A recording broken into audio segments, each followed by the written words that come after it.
Hello, I'm John Grom, and welcome to our 76th Right and Left Discussion Forum. We hold our panel discussions twice monthly to practice and demonstrate open-minded discussion. We know that we can grow as individuals through honest consideration of the ideas and opinions of others, and that to do less will stifle our moral and intellectual growth. Today, our panel is going to discuss how our culture is shaped by the influence of those we have elevated to celebrity status. Today's panel, beginning on my left, is Dr. Ronald Chamberlin, retired senior research chemist. On his left is Jerry Ritzman, CEO and partner of Ritzman Pharmacies. On his left is Patty Haskins, retired math teacher and member of the Wadsworth City Council. And on her left is Bryan Laubaugh, president of R&B Financial Services. Ron, there's been a lot of attention paid in the past week or so to celebrity status because of the death of Prince and some of the incredible responses and reactions of many of his fans.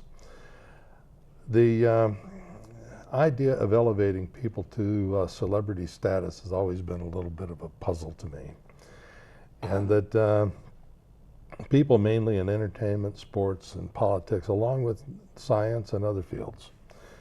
Can you see any value to society in having a celebrity class? Short answer to that, John, is yes, and I'll explain about that. I think you have would. gone to something that goes to the heart, deep heart of what it is to be a human being.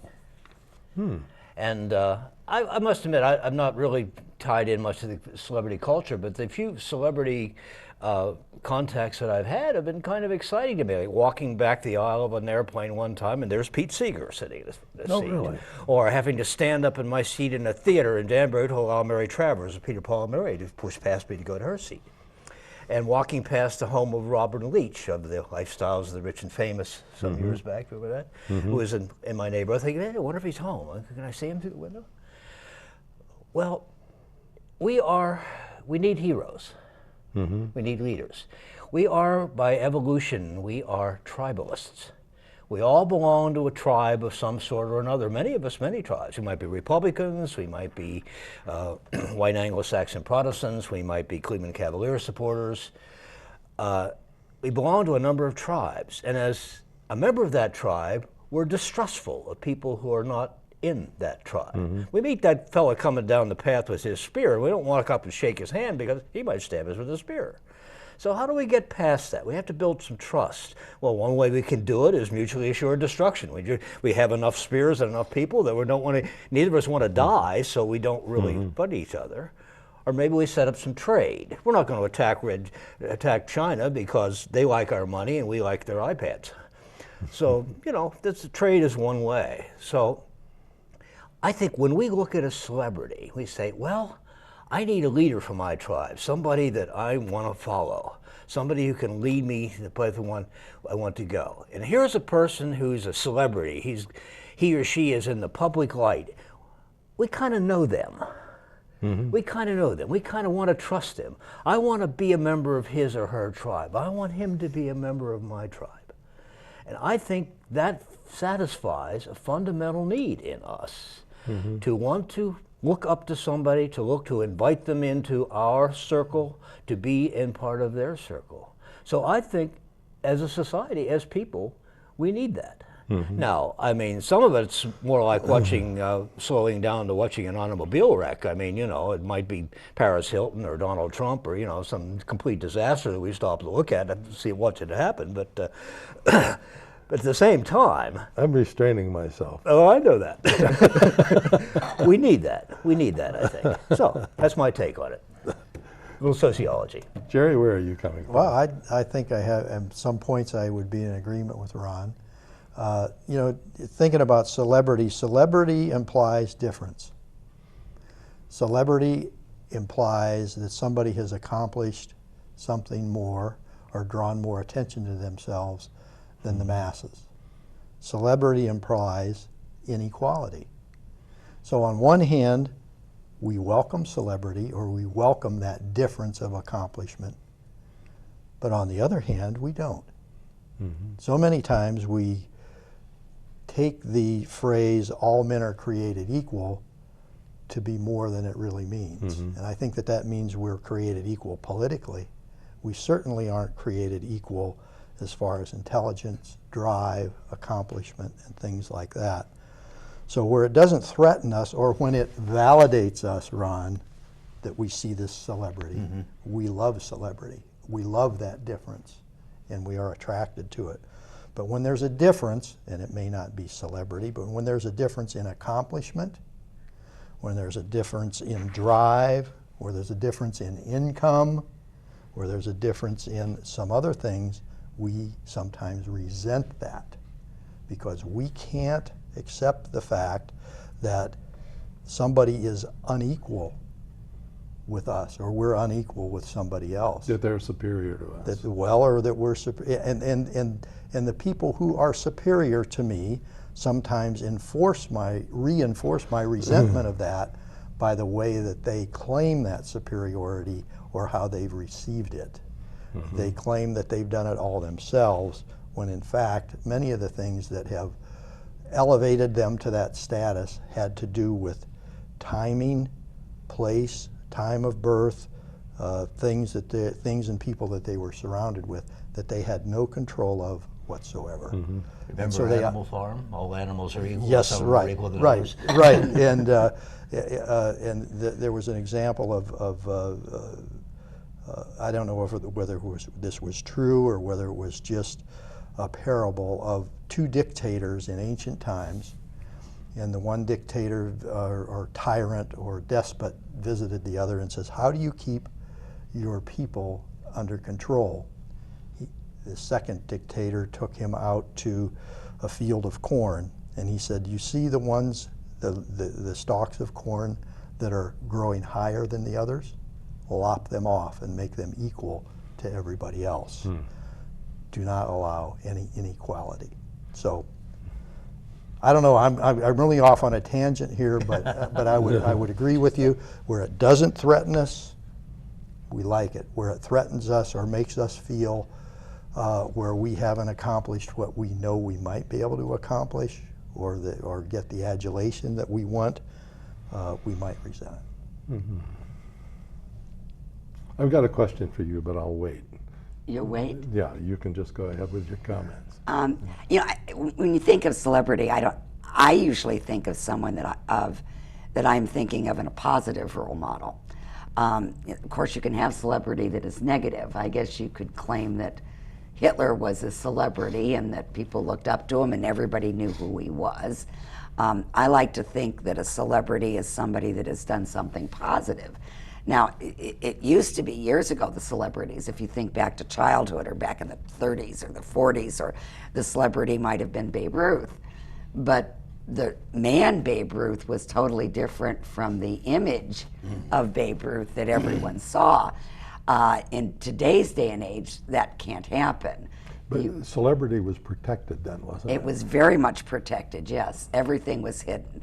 Rock Hudson was the big screen star in all the Doris Day movies, and it was very protected that he was a homosexual.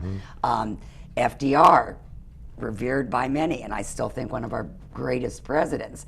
Today he probably couldn't get elected because he was in a wheelchair and he had affairs all the way through his life. So our image of celebrities has now changed. I think one of the biggest things that has changed it for what are so-called celebrities would be reality TV shows. The first one, of course, was it The Real World on MTV, but that didn't take off too much. But then Survivor came along, and everybody that was on a game show became a celebrity. So much so that the next season, I remember watching it, and they talked to all of them at the end. They all had agents. Every one of them had an agent before they came on the show, because they knew that they would rise to the celebrity category. So what has that produced for us? That has produced the Kardashians, who I don't know what they've done. Famous for being famous. Famous for being famous, but they're looked upon as celebrities. Honey Boo Boo, I did actually watch that show once because I could not believe it was as bad as everybody said, and it was. It was worse. It was The Apprentice with Donald Trump. I noticed recently that he's been, they're releasing, and I saw it online this week, celebrities that are endorsing Donald Trump. The one celebrity was Omarosa. Now, you may not know who this is. Some people out there may not know, but she was a contestant on The Apprentice, starting on the regular. She lost. She was a really strange woman. She had worked in the Al Gore for his office for a while, but she was let go. She wasn't, I think the charges was that she was too disruptive. So they put her on this show. She lost, but she became the villain that everybody liked. She then appeared on the Celebrity Apprentice, her only celebrity having been on Donald Trump's old apprentice, and now she is a celebrity supporting Donald Trump. So I guess my concern is, what is a celebrity at this point? I mean, to me, as a celebrity is someone that I can look up to, someone whose values I agree with, someone that motivates me to do better, someone that motivates me to do more in this world. And somehow we've lost that definition, I think. This whole idea of endorsement, though, this person that you've never heard of is endorsing somebody with the hope that somehow their credibility Notoriety. is going to be enhanced because this, okay. Yeah, but I'm looking at it going, yeah, I would vote makes for sense. him because of her. Yeah, no way. Brian. Well, I agree with everyone. I would probably disagree more with Ron. I think we've gotten so far off track. Back in the day, celebrities, I think of people that went off to war, came back, served the country. Their notoriety, their celebrity was well placed. And now we get to people that show up on it, they have 10 minutes of fame, and they try to leverage that into a career of sucking off the public with appearances and endorsing people and endorsing products.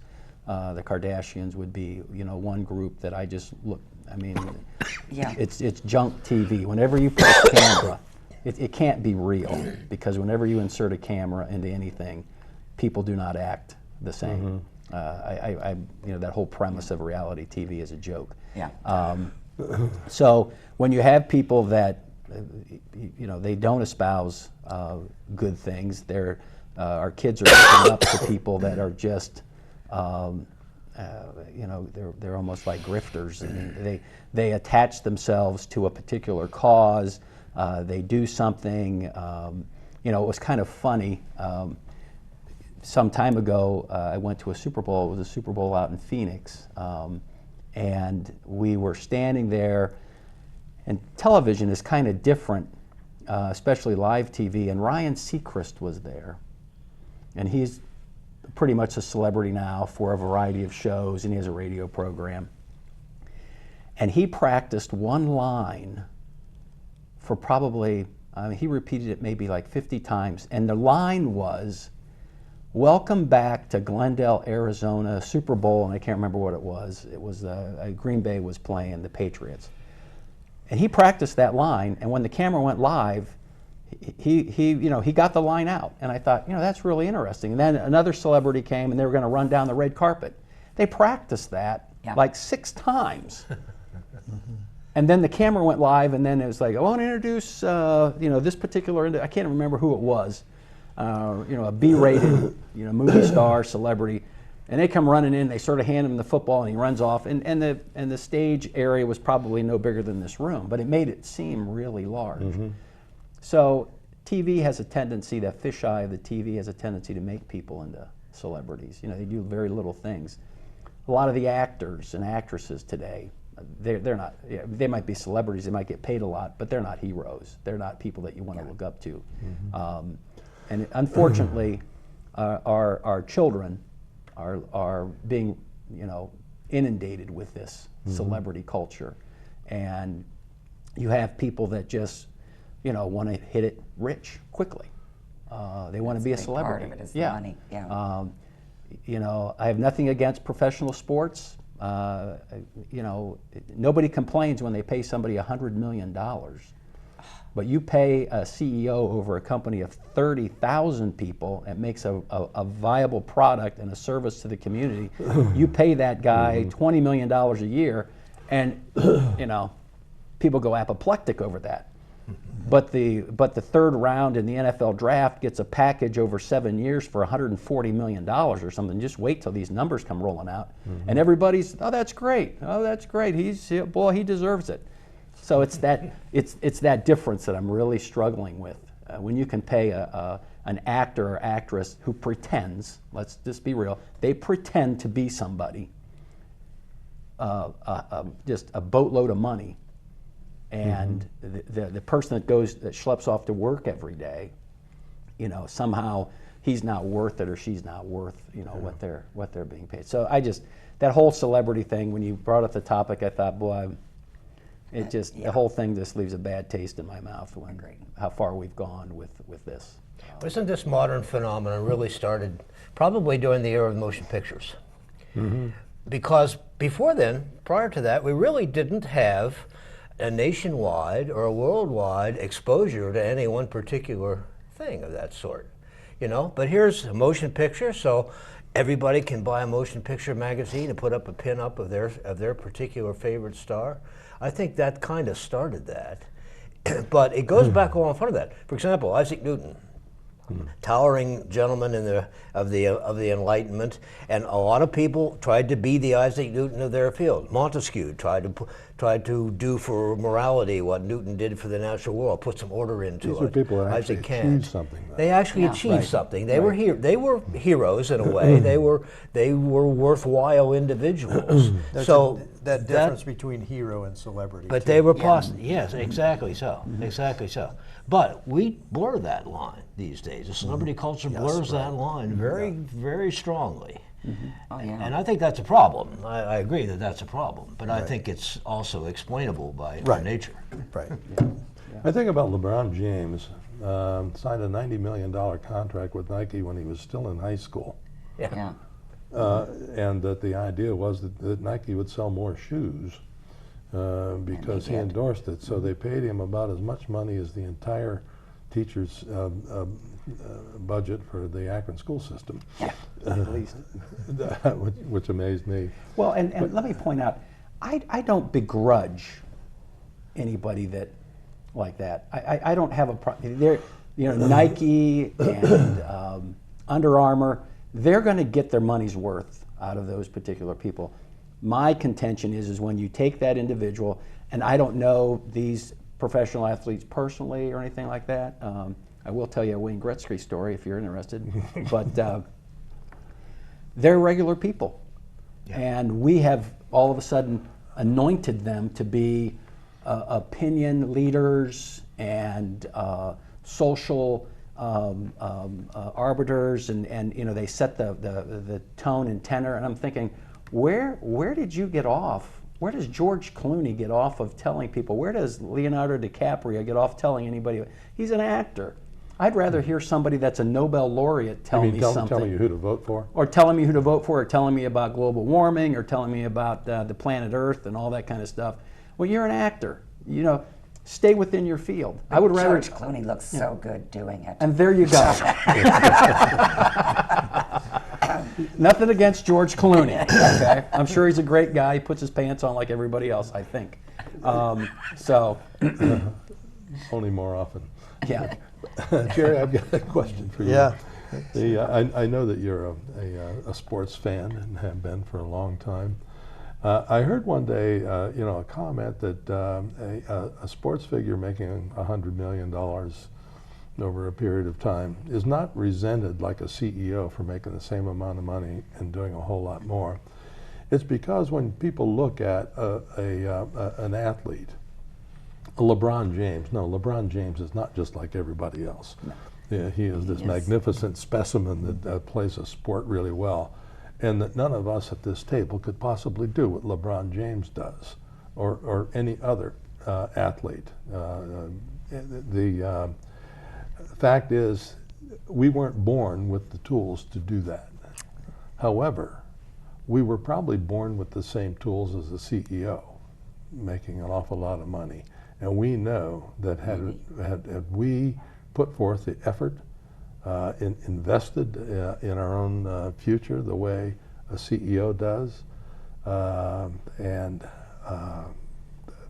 become that successful, we resent him because we could have done it but didn't. No, I don't agree with that. I don't think we were all given that ability. Mm-hmm. You know, I agree. we can easily see. You know, sometimes I think that an athlete has a great job because at the end of the game they can tell if they won or they lost. They can tell if they're because the score is up there. We don't have that opportunity in our daily life to see what was the score today. Did I win? Did I lose? Did I tie? We can see very easily the physical and athletic differences between us and our neighbor, our children, the guy playing semi-pro or pro ball. We can see that very easily. We cannot see the intelligence difference that a CEO of a Fortune 500 company has to me, to you, or anybody sitting here. It is very. Yeah, I often think of the blue collar worker on the production line resenting the CEO who is sitting up there at his desk and doing nothing. You know, and they're getting paid X amount of dollars, and all he does is sit up there and does nothing. That requires, and I don't have it, that requires a huge amount of intelligence.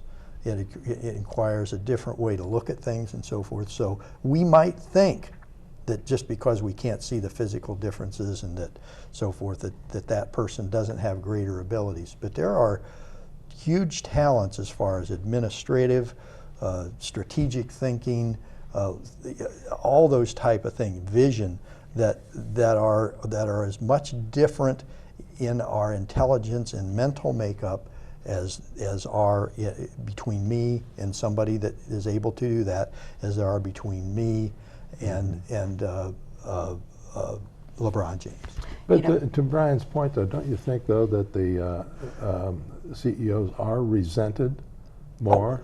They are, because we cannot physically see those differences. You know, we all have differences in things that we're strong in, whether it be LeBron James. I'm never going to be a basketball player. LeBron James is never going to be as good in math as I am.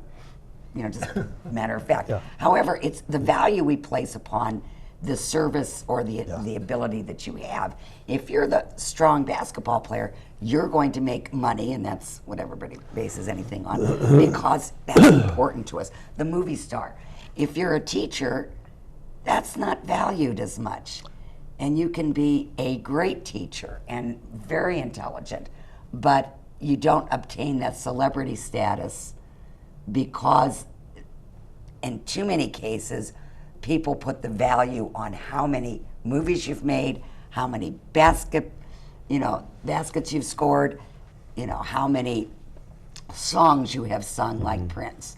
And that is what we flock to for our celebrity. Is this because, as a culture, we put more emphasis and put more value on being entertained, exactly, than anything else? It's a societal thing. It's societal. Yeah. I'm all, when you talk about income inequality and stuff, let's throw everybody in there. Let's throw the guy that's making $100 million for a movie. Let's throw the Tom Hanks and the Leonardo. They're all for that kind of stuff when they're going to flog on that CEO of that company that bonused out at $50 million and that plan was over a 7 or 8 year period. Oh, that's just terrible because the guy on the work floor, you can only make X amount. Let's tie that actor's salary to the guy that's working the camera.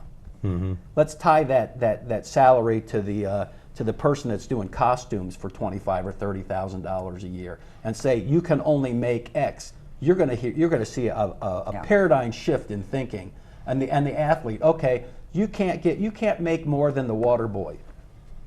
The kid that's wiping up the floor at the queue, you can't make more than 20 times him because you're not. This is all about equality. I mean, you can't have it one way for entertainment and athletics, and another way for people that are running multi-billion dollar companies that put a product out But that you helps see, society. But we value that right. athlete a whole That's lot what more we That's than That's exactly what's right. important keeps to the us. place Right, clean. right. It was a few years ago when my daughter was in marketing with Foot Locker in New York. She said we couldn't survive without good old what's his name from Chicago, the basketball player. Michael Jordan. Yeah, Michael Michael Jordan. Jordan. Yeah, Yeah, we sure. couldn't survive without Michael Jordan. He was everything. Right. To them. The other thing I'm kind of interested in, it seems like throughout the years, we put people up on this pedestal and can hardly wait to tear them down. It seems to be a natural There's part even for us. more that- joy when you actually find they've done something wrong and Yeah. you can rip them off that Yeah. pedestal. Yeah. Absolutely. There was a time during the Kennedy administration when his sexual foibles or whatever were protected by the media. Absolutely. And then that veil was lifted, and they could hardly wait to go. I mean, to publish the names of all of his girlfriends and. Yeah. Because So forth. many of them were celebrities. That was what actually fueled that one. He even shared a girlfriend with a Salacious, gangster. yeah. But Yes. the endorsement idea, though, is probably the thing that bothers me more than anything else. I don't know that in the old days, when people were elevated to celebrity status, I mean, I'm sure that there's been such a thing as long as there have been people. Yeah. Again, Arnold, the best cave painter, or Flint Napper, or whatever. But Medicine Man. Well, you Yeah. know, a lot of those athletes back in the day, they had day jobs. They yeah, had they to. did. When they were done, their season was done. They were off selling brushes door to door. They had to. Working in a corner drugstore. The salaries, you know. Well, there weren't was enough such to- a thing as the reserve clause that kept ball players from.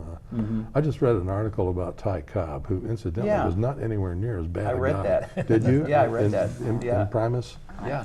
and that he had to spend his time off in like a traveling show of some sort. You know, but Yeah.